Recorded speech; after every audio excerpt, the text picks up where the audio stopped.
Ces derniers mois auront été ceux de l'évidence d'un malaise général de nature à porter un coup au vivre ensemble au Bénin. La confiance en l'autre, la confiance entre institutions, la confiance à l'intérieur des institutions ou tout simplement la confiance aux institutions a déserté le terroir, rappelle. Fin 2018, le Parlement de notre pays est en session pour adopter son budget. Se basant sur le principe d'autonomie des institutions et les usages, le bureau présidé par Adrien Ongwedi met en branle le processus d'élaboration de son budget. Sous la houlette du questeur, un projet est élaboré et soumis à appréciation des 82. C'est alors que le sujet est appelé au débat qu'une discussion s'engage entre députés. Certains défendent sans concession leur droit à se doter d'un budget à eux. D'autres indiquent que c'est le gouvernement qui connaît le contenu de la marmite et qu'il serait plus sage de se caler sur les cadrages voulus par le ministère des Finances. Celui-ci venait en effet de leur indiquer l'enveloppe possible pour leur institution. La réaction du questeur au plus fort des échanges laisse transparaître un froid entre les diverses tendances du Parlement. M. Valentin Aditi Houdé, alors membre de la majorité parlementaire, s'indigne et dénonce le bradage des prérogatives de la représentation nationale. 6 mars 2019, au vu des débats et des délibérations en cette veille de campagne électorale, le chef de l'État invite la classe politique nationale au palais. Une partie des leaders politiques manque à l'appel. Sans s'étendre sur les motivations diverses, si l'appel du numéro 1 des Béninois peut être ignoré, on est fondé à se demander qui peut faire office de recours en situation critique.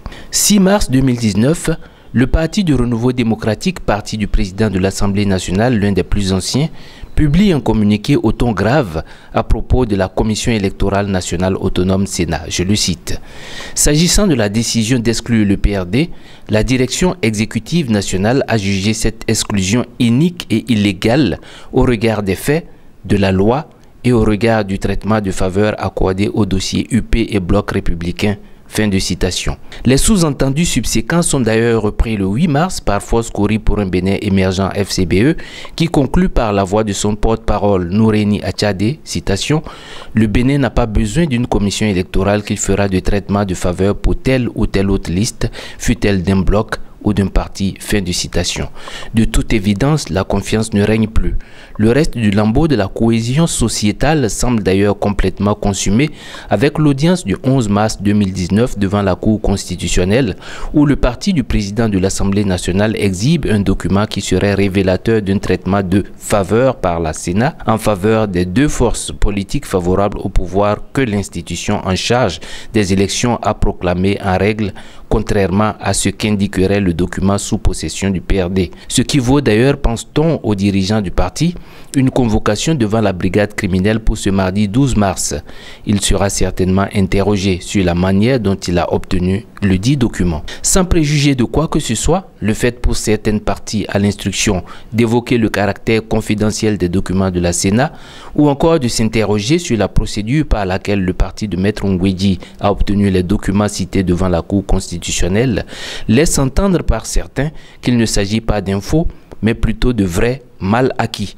Si cela était, l'opinion retiendrait que les griefs du PRD ne sont pas fantaisistes et ce serait une dose de confiance en moins pour les commissaires de la Commission électorale nationale.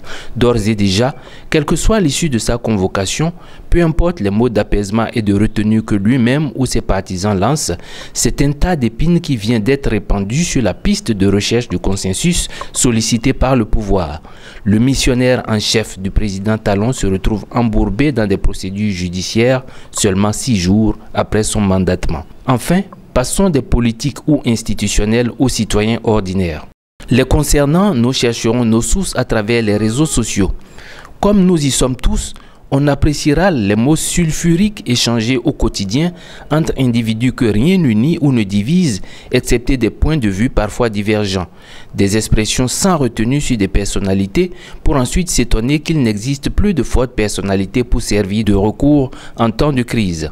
On a, à dessein ou non, Ignorer que le vivre ensemble repose sur le respect mutuel, l'acceptation de la pluralité d'opinions, ainsi que sur le refus de s'ignorer ou de se nuire. C'est en somme la liberté d'expression pour autant qu'elle ne nuise pas à l'intérêt collectif, le respect de la dignité humaine et du droit des autres, la participation de tous les citoyens aux affaires publiques à travers l'accès à l'information et aux médias. Et plus les jours passent, plus l'atmosphère nationale devient électrique. Plus le 28 avril est évoqué, plus les intransigences s'invitent au débat.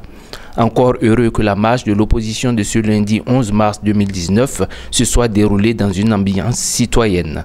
Tous responsables certainement de cette ambiance de peur sur la ville, pour reprendre le titre d'un film célèbre.